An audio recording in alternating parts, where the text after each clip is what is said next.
All right, let's jump right in, because today we're tackling a really fascinating question about something we all know and love: taxes. But this comes with a twist you probably haven't thought about before. I mean, think about it for a second. We all pay property taxes and other fees to our city so it can provide services. So why on earth would the city then turn around and pay taxes back to the central government? It sounds completely backward, doesn't it? But it's a very real part of Israel's unique financial system. So, you might be thinking this is just some weird bureaucratic glitch, right? Nope. This reverse flow of money is actually a really smart, deliberate system. And to understand it, we have to start with this core idea that every municipality has a kind of split personality. Yeah, you heard me. A split personality. In the eyes of the tax authority, your city isn't just one single thing. It can be two very different entities, all depending on what it's doing at any given moment. And this idea right here is the key that unlocks this whole puzzle.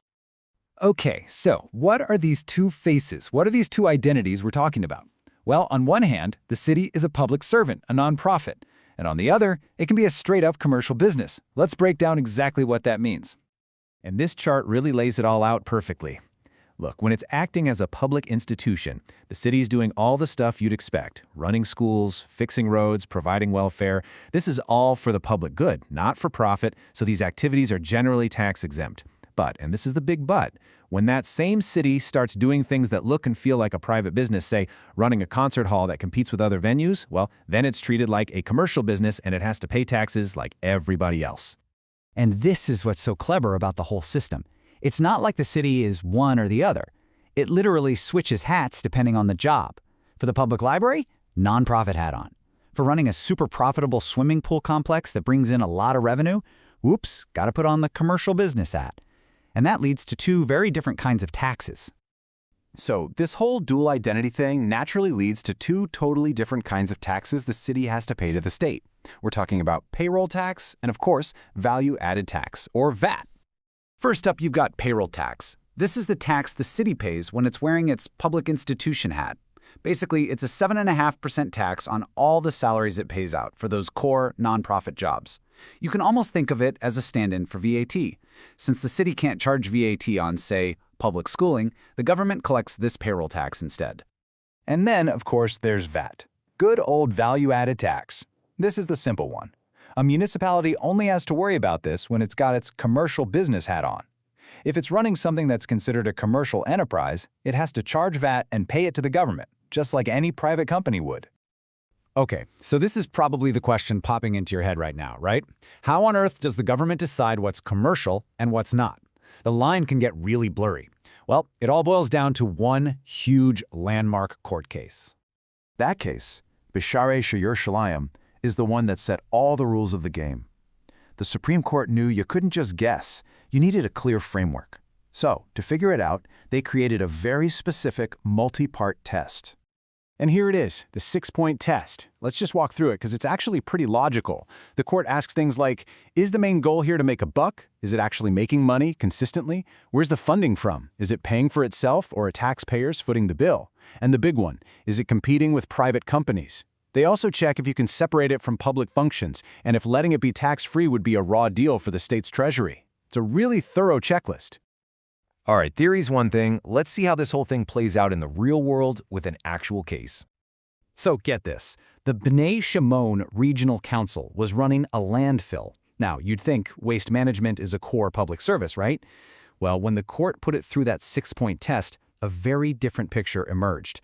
First off, this landfill was a cash cow. We're talking 20 to 52% profit, and it was going head-to-head with private landfills. When they tallied it up, 4 of the 6 tests were screaming commercial. So the ruling was a no-brainer for the court. They said, look, even though a public council runs it, this landfill is acting like a for-profit business. And because of that, it has to pay VAT. It's a perfect example of the two hats principle in action.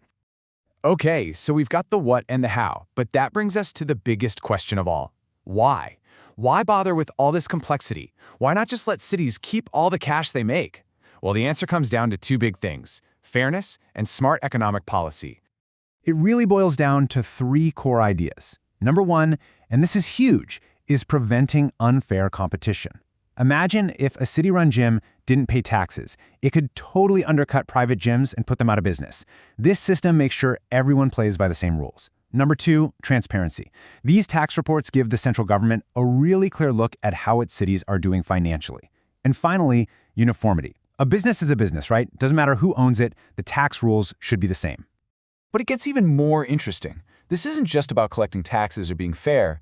The government actively uses this entire system as a powerful tool to shape what cities do, to guide their behavior. Yeah, this is where things get really strategic. The tax system becomes a lever of power. The central government can use it to nudge cities, to incentivize them to work on big national problems that affect everyone. And you want a perfect modern-day example? Look no further than the Arnona Fund. Now, Arnona is just the Hebrew term for property tax. What this fund does is pretty radical. It takes a slice of the business property taxes from the really wealthy cities and gives it to the financially weaker ones. And we are not talking pocket change here. The fund can skim up to 28% of that money-making business tax from the richer cities. That is a huge financial lever to pull. So what's the end game? Well, for years, cities loved approving new office buildings because businesses pay way more in property taxes than apartment buildings do. So what does this fund do? It takes away some of that incentive. By redistributing that business tax money, it suddenly makes building new homes look a lot more appealing to cities. It's a direct push to help solve the national housing crisis. It's honestly a brilliant use of tax policy as a tool for social engineering. Okay, so let's boil it all down. What are the big takeaways? First, Israeli cities have this dual identity. They're part public servant, part business. Second, they pay payroll tax for their public work and VAT for their commercial stuff. And finally, this whole system isn't just about the money. It's a finely tuned machine for ensuring fair play and for steering the entire country towards its most important goals.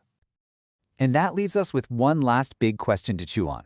As our cities get more and more complex, running everything from tech hubs to tourist attractions, where do we draw that line? Where does public service end and public enterprise begin?